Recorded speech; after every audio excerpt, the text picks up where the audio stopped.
Summary of 18 minutes, find your focus, master distraction and get the right things done, जिसे लिखा है Peter ब्रैगमैन ने। और इस समरी की अगर बात करें तो यहाँ पर आप अपनी जिंदगी को ऑर्गेनाइज करना सीखेंगे और आप ये रियलाइज करेंगे कि कभी कभी आपको रुककर अपनी जिंदगी की स्ट्रेटेजी के बारे में दोबारा सोचना चाहिए ताकि आप बेहतर बन सके। अपने रिएक्शन को कंट्रोल करके अपनी जिंदगी को कंट्रोल कैसे करना है आप वो भी सीख जाएंगे। जब आप अपने इमोशंस को अपने फैसले लेने देते हैं तो ये बहुत गलत होता है। इसीलिए आपको कुछ सिंपल ट्रिक्स भी यहाँ पर सीखने को मिलेंगे, क्योंकि खुद को पहचानने से ही सक्सेस का रास्ता खुलता है। तो ये समरी आपको अपने पैशन को चुनने में गाइड करेगी। इसके लिए आपको सबसे पहले इस समरी में बताए गए 4 एलिमेंट्स पर फोकस करना होगा और इसके बाद आगे अपने पैशन को ढूंढने के बाद आप अपने दूसरे स्टेप की तरफ बढ़ सकते हैं, जो है अपने लाइफ के फोकस एरियाज को चूज करना। अगर आप एम्बिशियस है तो इस चैप्टर से आप अपने स्कोप को बेहतर तरीके से समझेंगे और उसे बोझ जैसा महसूस नहीं करेंगे। इन सारे प्रिंसिपल्स को जान लेने के बाद लास्ट चैप्टर आपको टाइम मैनेजमेंट रूटीन सिखाएगा, जिससे आपकी जिंदगी बदल सकती है।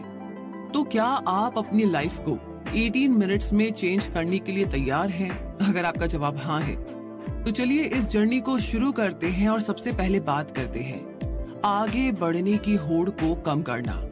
यानी हम सब अपनी गलतियों को मानने से डरते हैं।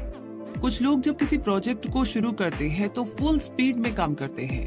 वो सोचते हैं कि ऐसा करने से उनको सक्सेस जल्दी मिल सकती है, लेकिन कभी कभी रुककर सांस लेकर और फिर अपनी स्ट्रेटेजी के बारे में दोबारा से सोचना चाहिए। जब भी आपको लगे कि आप कुछ गलत कर रहे हैं तो आपको कुछ देर के लिए खुद को स्लो कर देना चाहिए। अगर आप एक बहस या झगड़े में फंसे हैं और आपको लग रहा है कि शायद आप गलत साइड खड़े हैं, तो अपनी स्पीड को स्लो करके ध्यान से सोचना चाहिए कि आगे क्या कहना है। दूसरी स्ट्रेटेजी है रुक करके फिर से शुरू करना। चलिए मानते हैं कि आप अपना एक बिजनेस शुरू करना चाहते हैं और आपको लगता है कि आप गलत डायरेक्शन में जा रहे हैं या फिर आपका आइडिया सक्सेसफुल नहीं हो सकता। इससे पहले कि आप अपने फेल होते बिजनेस में ज्यादा टाइम और पैसा लगाएं, आपको ऐसी सिचुएशन में रुककर सब कुछ फिर से शुरू करना चाहिए। तो आइए डॉक्टर एलन रोजेनफील्ड का एग्जाम्पल यहाँ पर लेते हैं। वो Columbia School of Public Health के डीन थे और उन्होंने हमेशा दूसरों की मदद में ही अपना ज्यादातर जीवन बिताया, खासकर HIV लोगों की मदद में। डॉक्टर एलन एक बड़े लीडर थे और उनके गुजर जाने के बाद स्कूल ऑफ पब्लिक हेल्थ का नाम उनके ऊपर रख दिया गया। एक बार डॉक्टर एलन छोटे बच्चों को वैक्सीनेशन देने पर अपने दोस्त ली के साथ डिबेट कर रहे थे। डॉक्टर एलन इस सब्जेक्ट में नॉलेज रखते थे और उनका मानना था कि बच्चों को वैक्सीन देना चाहिए। अपनी बात को सही साबित करने के लिए उन्होंने सॉलिड फैक्ट्स भी दिए, जिसमें ये बताया गया है कि किस तरह वैक्सीन ने लाखों लोगों को पोलियो और मिजल्स जैसी खतरनाक बीमारियों से बचाया है। दूसरी तरफ उनके दोस्त ली वैक्सीन के खिलाफ थे। ली ने इंटरनेट में एक आर्टिकल पढ़ी थी जिसके बेसिस पर वो अपनी बात को सही मान रहे थे। उन्होंने कहा कि वो आर्टिकल साबित करता है कि वैक्सीन से काफी लोगों को नुकसान पहुंचा है। डॉक्टर एलन इस सब्जेक्ट के एक्सपर्ट थे, इसीलिए वे ली के बिना ठोस सबूत वाले आर्टिकल के ऊपर हंस भी सकते थे, लेकिन उन्होंने ऐसा नहीं किया। उन्होंने गुस्सा करने और खुद को सही साबित करने के बजाय बहस करना बंद कर दिया।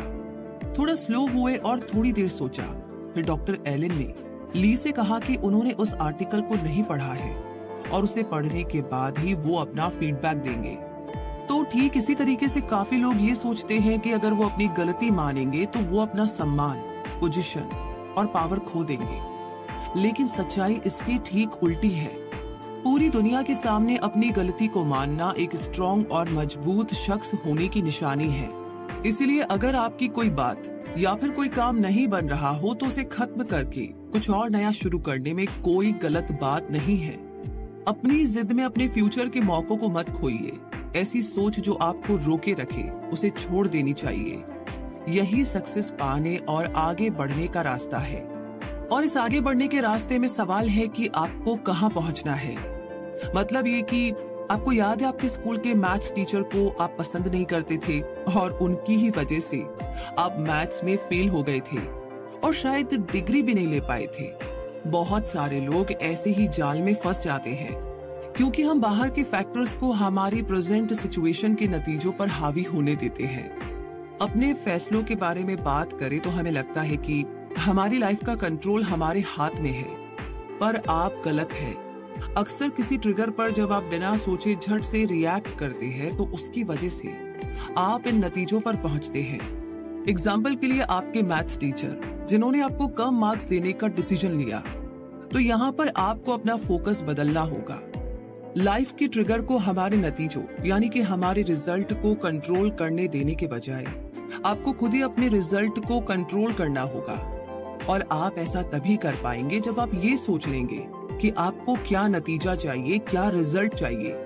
फिर आपको स्लो हो जाना चाहिए और वैसा रिएक्शन ढूंढना चाहिए जो गारंटी देगी कि आपने जैसा सोचा है वही नतीजा, वही रिजल्ट निकलेगा और आपको मनचाही सक्सेस मिलेगी। इस बुक के ऑथर पीटर एक कंसल्टेंट भी है। उनके एक क्लाइंट का नाम हंटर था, जिनकी कंपनी पर बहुत सारे केस चल रहे थे और उनका नाम प्रेस के सामने बहुत ही खराब था। पीटर हंटर के प्रॉब्लम्स को सुलझाना चाहते थे। एक दिन हंटर ने पीटर से कहा कि दिखने में तो वो उनकी हेल्प के लिए रेडी लगते हैं, पर वो उनकी कंपनी को इन प्रॉब्लम से उबार नहीं पाएंगे। हंटर ने पीटर से ये भी कहा कि उन्होंने पहले भी बहुत सारे कंसल्टेंट्स को हायर किया था और पीटर के फेल होने के बाद आगे भी कंसल्टेंट्स हायर करेंगे। इस बात को सुनकर पीटर को बहुत बुरा लगा और हंटर के ऑफिस से निकलने के बाद उन्होंने फौरन अपने अंकल को कॉल किया और अंकल से कहा कि वे हंटर को पसंद नहीं करते, इसलिए वे उसकी कंपनी के लिए काम नहीं करेंगे। अंकल इस बात को सुनकर हंसे और पीटर को एक इम्पॉर्टेंट लेसन सिखाया। उन्होंने कहा कि ये जरूरी नहीं है कि हम जिसके साथ बिजनेस करते हैं वो हमें पसंद आए, हमें तो बस अपने बिजनेस या काम पर ध्यान देना चाहिए। इसीलिए पीटर ने डिसाइड किया कि वे हंटर के लिए काम करेंगे और वहां उन्होंने काफी सालों तक काम भी किया। एक दिन पीटर हंटर के ऑफिस गए और वहां शेल्फ में अपनी लिखी हुई किताबें देखी। पीटर ने पूछा कि क्या हंटर ने उस किताब को पढ़ा है। हंटर ने जवाब दिया, हाँ, उसने वो बुक पढ़ी है और ये भी बताया कि बुक बहुत अच्छी है। उस एक बातचीत ने पीटर के मन में हंटर के लिए उनकी सारी भावनाओं को बदल दिया। अब वे हंटर को पसंद करने लगे थे। अगर पीटर ने हंटर को नापसंद करने की वजह से उसकी कंपनी में काम नहीं किया होता तो उन्हें वो जॉब नहीं मिलती जो उन्हें सालों तक पैसे देता रहा। तो एग्जैक्टली यही होता है जब हम अपने रिएक्शन को डिसाइड करने देते हैं कि हमें आगे क्या करना है, और इन्हीं वजहों से हम बहुत सारे अच्छे मौके भी खो देते हैं। तो इस तरीके से कोई भी मौका आप ना खोए, उसके लिए आपको सही कदम चूज करना होगा, यानी 4 एलिमेंट्स के इंटरसेक्शन पर अपना अगला कदम चुनिए। आइए जानते हैं कि हमें ये कैसे करना है। हम बहुत ही शोर शराबे वाली दुनिया में रहते हैं और बहुत सारी चीजों को करना चाहते हैं। कभी कभी हमें लगता है कि हम ये कर ही नहीं पाएंगे क्योंकि हमें पता ही नहीं होता है कि क्या चूज करना है। फिर आखिर में हम कुछ नहीं करने का फैसला लेते हैं। तो आप अभी से इस पर काम करना शुरू नहीं करेंगे तो आगे जाकर लाइफ में इतने ज्यादा मौके आएंगे कि आप डिस्ट्रैक्ट हो सकते हैं। आपको 4 एलिमेंट्स पर यानी कि 4 एलिमेंट्स पर ही फोकस रखना है। फर्स्ट एलिमेंट है, आपको अपनी ताकत के बारे में, अपनी पावर के बारे में पता होना चाहिए और इसमें मास्टर बन जाने तक खुद को इम्प्रूव करना चाहिए।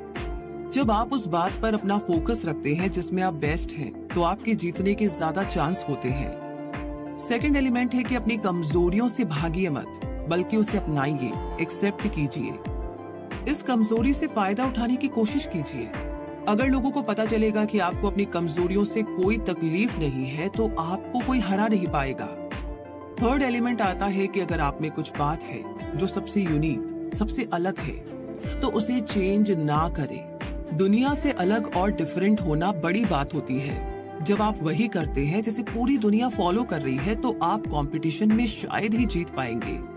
इसीलिए आप में जो बात अलग है उसे एक एडवांटेज की तरह लीजिए और उसका फायदा उठाइए। फोर्थ एलिमेंट है कि अपनी जिंदगी का, अपनी लाइफ का पैशन ढूंढना। जब आप आने वाले साल की प्लानिंग शुरू करेंगे तो आप फोकस अपनी इच्छा पर रखें, ना कि उन चीजों में जिससे आप पैसे बनाते हैं। आपका पैशन ही एक ऐसी चीज होनी चाहिए जिसे आप हमेशा कर सके और उसे करने के लिए कुछ सोचना ना पड़े। तो चलिए एक परफेक्ट एग्जाम्पल देखते हैं कि कैसे एक इंसान ने अपनी कमजोरी को अपनाकर उससे अपना काम बनाया। जॉफ एक सक्सेसफुल आदमी है और बड़े दिल वाले होने के लिए बहुत ही फेमस है। चैरिटी फाउंडेशन को अपनी जायदाद का बड़ा हिस्सा देना उनका सबसे बड़ा अचीवमेंट था। एक बार जॉफ अपने दोस्त के साथ लंच कर रहे थे, तभी वहां वेटर ऑर्डर लेने आया। जॉफ ने उससे श्रिम्प्ड सैलेड मंगाया, लेकिन कहा कि उन्हें अपना सैलेड सैल्मन के साथ चाहिए, श्रिम्प के साथ नहीं। वेटर ने हंसकर जॉफ से कहा कि वो इसका अरेंजमेंट कर लेगा और कहा कि इसके लिए उन्हें एक एक्स्ट्रा $1 देने पड़ेंगे क्योंकि सैल्मन श्रिम्प से ज्यादा महंगा है। कुछ पल सोचने के बाद जॉफ ने कहा कि अब वे श्रिम्प ही लेंगे, सैल्मन नहीं। हालांकि जॉफ काफी अमीर है, लेकिन फिर भी वे $1 की भी कीमत समझते हैं। कुछ लोग कह सकते हैं कि जॉफ बहुत कंजूस है या फिर अजीब है, लेकिन उन्हें जॉफ की सोच के बारे में कुछ नहीं पता जिसने उन्हें सक्सेसफुल बनाया है। जॉफ अपने प्रिंसिपल्स को बहुत ही स्ट्रिक्टली फॉलो करते हैं। उनका मानना है कि अगर कोई चीज रिटर्न में डबल वैल्यू नहीं देती तो उसके लिए अपने पैसे लगाना बेकार है, फिर चाहे वो $1 ही क्यों ना हो। जॉफ एक ऐसे एग्जाम्पल है जिन्होंने अपनी कमजोरी को अपने खिलाफ नहीं बल्कि अपने फायदे के लिए इस्तेमाल किया। इन्हीं प्रिंसिपल्स की वजह से उन्होंने अपनी दौलत बनाई। जॉफ का पैसे के लिए जो ये अजीब सा नजरिया है उसे उन्होंने दिल से अपनाया है। अगर आप एक ऐसी जिंदगी जीना चाहते हैं जो दूसरों से अलग है तो आपको खुद को पहचानना होगा। आपको अपनी ताकत यानी कि अपनी पावर और कमजोरी के बारे में भी पता होना चाहिए ताकि आप उन पर फोकस करके उन्हें अपने काम में लगा सके। दूसरों से अलग होने की वजह से आपको शर्मिंदा होने की जरूरत नहीं है। आपको सक्सेसफुल बनना है क्योंकि आप अलग हैं, यूनिक हैं। और ये बात जान लेने के साथ अब आगे हमें डिसाइड करना होगा कि करना क्या है। Deciding what to do. आइए जानते हैं। क्या आपको वो वक्त याद है जब आपके पास करने के लिए बहुत सारे काम होते थे, लेकिन आपको पता ही नहीं था कि स्टार्ट कहाँ से करना है? एक्चुअली हम सभी को ना इससे गुजरना पड़ता है। हमें लगता है कि किसी काम को ज्यादा करने से हम ज्यादा प्रोडक्टिव होंगे, लेकिन हकीकत में ये इससे ठीक उल्टा है। अगर आपकी लिस्ट में करने के लिए 20 काम है तो आप थक जाएंगे और हार्डवर्क करने के बजाय आप बस रुक जाएंगे। हर साल आपका फोकस 5 चीजों पर होना चाहिए, जिसमें से 3 गोल अपने काम के लिए और 2 अपने पर्सनल लाइफ के लिए होंगे। इसीलिए जब आप अपनी टू डू लिस्ट बनाएंगे तो उसमें सिर्फ वो 5 चीजें लिखिए जिनमें आपका फोकस रहता है। जैसे कि फ्योरेला एक मिड साइज टेक कंपनी की सेल्स हेड थी। उन्होंने पीटर की हेल्प मांगी क्योंकि वो बहुत ज्यादा कंफ्यूज्ड फील कर रही थी। फ्योरेला के पास करने के लिए काफी कुछ था। उन्हें एशिया में सेल्स की परफॉर्मेंस के मुद्दे को सॉल्व करना था, यूएस टीम के कुछ प्रॉब्लम को भी फिक्स करना था और सीईओ के साथ स्ट्रेटेजी भी डिस्कस करनी थी। ये सब टास्क फ्योरेला के उस एक दिन की टू डू लिस्ट में लिखा था। इसके अलावा भी उन्हें बहुत कुछ करना था। फ्योरेला के पास इतना ज्यादा काम था कि उन्हें पता ही नहीं था कि करना क्या है। वो बिल्कुल ठंडी पड़ जाती है और कुछ भी शुरू नहीं कर पाती थी। ऐसा इसीलिए होता था क्योंकि उन्होंने पहले से ही इन कामों के आगे हार मान ली थी। उन्हें सांस लेने के लिए कुछ पल चाहिए थे। फिर जब फ्योरेला ने अपनी लिस्ट को ऑर्गेनाइज करने का सोचा तो उन्हें उसमें ऐसे काम दिखाई दिए जो वाकई में इम्पोर्टेंट नहीं थे। ये काम बस कैलेंडर में जगह घेर रहे थे और यही उन्हें परेशान करते थे। तो अगर आप एक एम्बिशियस शख्स है तो आपको ऑर्गेनाइज होने की जरूरत है, वरना आप कुछ भी काम नहीं कर पाएंगे। सबसे पहले उन 5 कैटेगरीज के बारे में डिसाइड कीजिए जिनमें आपको इस साल फोकस करना है। फिर एक ऐसी लिस्ट तैयार कीजिए जिससे आप अपने इन गोल्स को अचीव कर सके। ऐसा करने से आप ये पक्का कर लेंगे कि आपका टाइम वेस्ट नहीं होगा। इससे आप फोकस्ड रहेंगे, आपको कोई डर नहीं होगा और सारा दिन थका हारा भी आप महसूस नहीं करेंगे। वो एक कहावत है ना कि कभी कभी कम भी ज्यादा होता है। तो आपको आने वाले साल के लिए अपने 5 गोल्स सोचने चाहिए। बस याद रखिए कि आपको 3 करियर गोल्स और 2 पर्सनल गोल्स बनाने हैं। तो गोल्स डिसाइड होने के बाद हमें अगला स्टेप लेना है कि अपनी टू डू लिस्ट में से चीजें निकालनी होगी। जब आपने फोकस करने के लिए 5 कैटेगरीज चूज कर ली है और अपने सारे टास्क को सही कैटेगरीज में रखना भी सीख लिया, तो अब टाइम आता है अपने बाकी के दूसरे टास्क के बारे में सोचने का। सब कुछ ऑर्गेनाइज करने के बाद आपके पास वो टास्क बच जाएंगे जिनकी कोई कैटेगरी नहीं है, पर आपको इन्हें करना भी है। आपके पास ऐसे काम भी होंगे जिसे आप दिन में कभी पूरा नहीं कर पाएंगे। तो आप ऐसे टास्क का क्या करेंगे? तो यहाँ पर आप बैठकर अपनी लिस्ट को रिव्यू कीजिए। आपके पास 4 चॉइस है। आप इन टास्क को अभी कर सकते हैं या फिर कल या परसों के लिए भी टाल सकते हैं। आप इन टास्क को ऐसे लिस्ट में रख सकते हैं जिसे आप बाद में कभी ना कभी जरूर करेंगे, या फिर इन टास्क को आप छोड़ दीजिए। तो यहाँ पर ट्रिक ये है कि आपको किसी भी टास्क को 3 दिनों से ज्यादा तक टू डू लिस्ट में नहीं रखना चाहिए। इस अधूरे टास्क से आप थका सा महसूस कर सकते हैं, इनके बोझ के नीचे दब सकते हैं और खुद को कहीं खो सकते हैं। ऐसा भी हो सकता है कि आपको गुस्सा आए और आप ऐसा व्यवहार करें, ऐसा बिहेव करें जो आपकी नेचर में ही ना हो। तो आइए डोव का यहाँ पर हम एग्जाम्पल लेते हैं। डोव एक प्रोफेशनल सर्विस फर्म के सीईओ है। इनकी लाइफ बहुत ही सक्सेसफुल है और सभी उन्हें बहुत पसंद करते हैं क्योंकि वो एक अच्छे इंसान भी है। डोव के पास एक सक्सेसफुल जॉब है, खुशहाल शादीशुदा जिंदगी और बच्चे हैं। वो इंटेलिजेंट भी है और अपनी कम्युनिटी का भी ख्याल रखते हैं। डोव काफी किताबें पढ़ते हैं, जिस वजह से पार्टियों में लोग उनके आसपास रहना पसंद करते हैं। हालांकि एक दिन डोव ने अपना फोन फेंक दिया था जो उनके किसी एम्प्लॉय को लगते लगते बचा, लेकिन इसके बाद उन्हें एहसास हुआ कि ऐसा करना उनकी आदत नहीं है, ये उनकी पहचान है ही नहीं। डोव एक अच्छे इंसान है जिन्हें सारे लोग पसंद करते हैं। तो आखिर उस दिन उन्हें हुआ क्या था? अब सिंपल तरीके से कहे तो उनके टास्क की लंबी सी लिस्ट को लेकर वो बहुत ज्यादा परेशान थे। डोव के काफी काम ऐसे रह गए थे जिन्हें वो पूरा नहीं कर पाए थे। इस वजह से वे खुद को बेकार महसूस करते थे।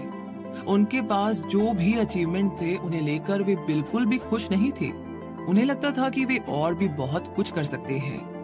फोन फेंकने के बाद डोव ने माफी मांगने की कोशिश की और सब कुछ ठीक करना चाहा, लेकिन प्रॉब्लम ये थी कि लोगों के सामने उनकी एक गलती भी लोगों का नजरिया बदल सकती थी। और बस यही वो पल था जो डोव की पहचान बन गई, क्योंकि वो अपनी टू डू लिस्ट को सही तरीके से चला नहीं पाए थे। तो अगर आप डोव की तरह गुस्से से नहीं फूटना चाहती हैं, तो आपको एक सिंपल सी ट्रिक सीखनी चाहिए। हर सुबह आपको अपने फोन अलार्म को 1-1 घंटे के लिए सेट करना चाहिए। फिर आप खुद से 2 सवाल कीजिए। पहला सवाल, जो पिछला 1 घंटा गुजरा क्या मैं उसमें प्रोडक्टिव रहा? दूसरा सवाल, ऐसा मैं क्या कर सकता हूँ जिससे अगला 1 घंटा पहले वाले से बेहतर हो?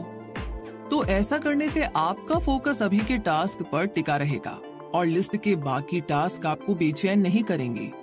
आपको अपने हर घंटे को यूज करना चाहिए। तो अपनी टू डू लिस्ट के बारे में बहुत ही कमाल की बातें जानने के बाद अब बारी आती है अपने डेली रूटीन को तैयार करने की। क्या आपको एक दिन में सब कुछ करने का टाइम मिल जाता है? बेशक नहीं। सब लोग शिकायत करते हैं कि उनके पास टाइम की बहुत कमी है और बस यही प्रॉब्लम है। तो हमने पिछले चैप्टर्स में जाना कि हमें अपनी टू डू लिस्ट के 5 कैटेगरीज पर फोकस कैसे करना है, जिनमें 3 कैटेगरीज अपने काम या जॉब से रिलेटेड और बाकी के 2 कैटेगरीज आपकी पर्सनल लाइफ के लिए होते हैं। एक ऑर्गेनाइज्ड लिस्ट रखने से टाइम की कमी की प्रॉब्लम एक मैजिक की तरह खत्म नहीं हो सकती। असली चैलेंज तो है आपके प्लान की एग्जीक्यूशन, यानी कि आप अपने प्लान को कैसे चलाते हैं। इतने सारे डिस्ट्रैक्शंस के रहते हुए आप अपने प्लान पर कैसे टिके रह सकते हैं, ये एक बड़ा सवाल है। तो इसका जवाब बहुत ही सिंपल है। आपको एक रूटीन बनानी पड़ेगी। ये है 18 मिनट्स टेक्निक, यानी कि 18 मिनट की टेक्निक। सबसे पहले हर सुबह अपनी टू डू लिस्ट की प्लानिंग के लिए 5 मिनट लगाइए। याद रखिए, आपको वही काम लिखने हैं जो आपके 5 कैटेगरीज में फिट बैठते हो।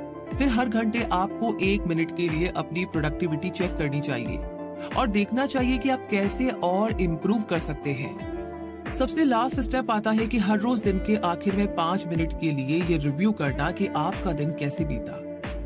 आप ये पूछ सकते हैं कि आपने दिन भर में क्या सीखा, आपको कौन सी बात में इम्प्रूव करना है।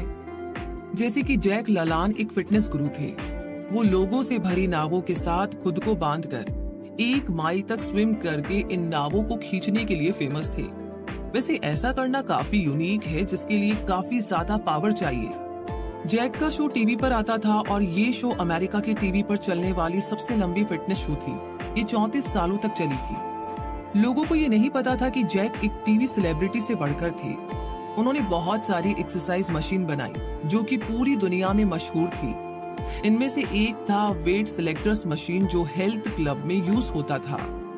जैक की सक्सेस का सीक्रेट बहुत ही सिंपल था। उन्होंने अपने लिए एक सॉलिड रूटीन बनाई थी जिसे वो रोज फॉलो करते थे। जैक हर सुबह 2 घंटों के लिए एक्सरसाइज करते, 1.5 घंटे के लिए वेट लिफ्टिंग करते और बाकी के आधे घंटे में स्विम या वॉक करते। 90 साल की उम्र में जैक गुजर गए, पर आखिरी दिनों तक वे अपनी उम्र के बावजूद भी अपना रूटीन फॉलो करते रहे। उनकी लिखी हुई आखिरी बुक थी लिव यंग फॉरएवर, जो उनकी 11वीं बुक थी। 90 की उम्र में बुक लिखना आसान बात नहीं है, लेकिन अपने ओल्ड एज में वेट लिफ्ट करना सुपर ह्यूमन जैसा है। जैक को पता था कि अपना फोकस कहाँ रखना है और वे इस बात को कभी नहीं भूलते थे। उन्होंने कभी एक दिन की भी छुट्टी नहीं ली, क्योंकि वे अपनी रूटीन की पावर में बिलीव करते थे। अगर आपको भी जैक जैसा एक्स्ट्रा ऑर्डिनरी और सक्सेसफुल बनना है, तो आपको अपने गोल्स को अपना रिचुअल बनाना ही होगा। 18 मिनट्स रिचुअल को अपनी लाइफ में अप्लाई करना शुरू कीजिए और देखिए कि आपकी लाइफ रोज कैसे बेहतर होती है। तो इसी के साथ टाइम आ गया है कंक्लूजन का। तो मुद्दा मामला ऐसा है समरी का कि यहाँ पर अब आप जान ही गए हैं कि कैसे अपने 18 मिनट खर्च करके अपनी जिंदगी आप बदल सकते हैं। ये जानने के बाद अब आप थोड़ी देर रिलैक्स कर सकते हैं।